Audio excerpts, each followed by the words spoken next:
Everyone, welcome back to my new video. তো আগের ভিডিওতে তোমার দেখিয়েছিলাম যে নদীর থেকে জলঙ্গি নদীর থেকে বাড়িতে আসছিল সবাই ঘট ঘট মাথায় করে। তো তার পরের ভিডিও এটা। তো এখন সবাই যাচ্ছে মন্দিরের উদ্দেশ্যে। তো মন্দিরে গিয়ে সবাই মিলে এখন যারা উপোস করেছে তারা এখন সবাই মিলে অঞ্জলি দেওয়া হবে। তো আমরা সেটা দেখতে পারবো না।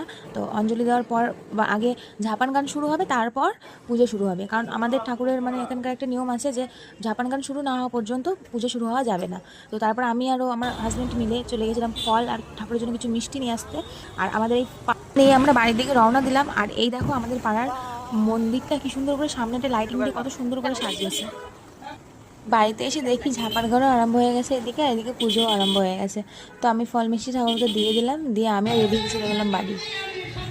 রেডি হয়ে এখানে এসে দেখছি পুজো হচ্ছে, আর মাকে কত সুন্দর সাজিয়ে তুলেছে দেখো, ফুল টুল দিয়ে খুব সুন্দর লাগছে দেখতে। মনে যতটা না সুন্দর লাগছে তার থেকে বেশি লাগছে সামনের থেকে।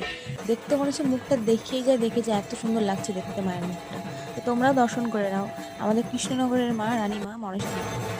আর সারা রাত ধরে কি যে বাউলামি করলাম সেটাও তোমাদেরকে দেখাবো, চলো।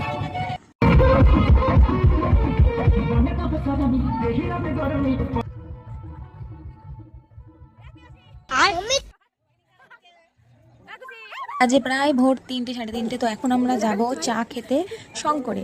যারা যারা কৃষ্ণনগরে থাকো হয়তো অবশ্যই চিনবে শঙ্কর হোটেল। তো সারা রাত খোলা থাকে, তো ওখানে একমাত্র খোলা ছিল অত ভোরবেলায়। তো সবাই মিলে আমরা চলে গেছিলাম চা খেতে। আর রেখে দেখো এতক্ষণ ধরে ঘুমিয়ে এখন চা খেয়ে তারপর ঘুমটাও ভাঙিয়েছে।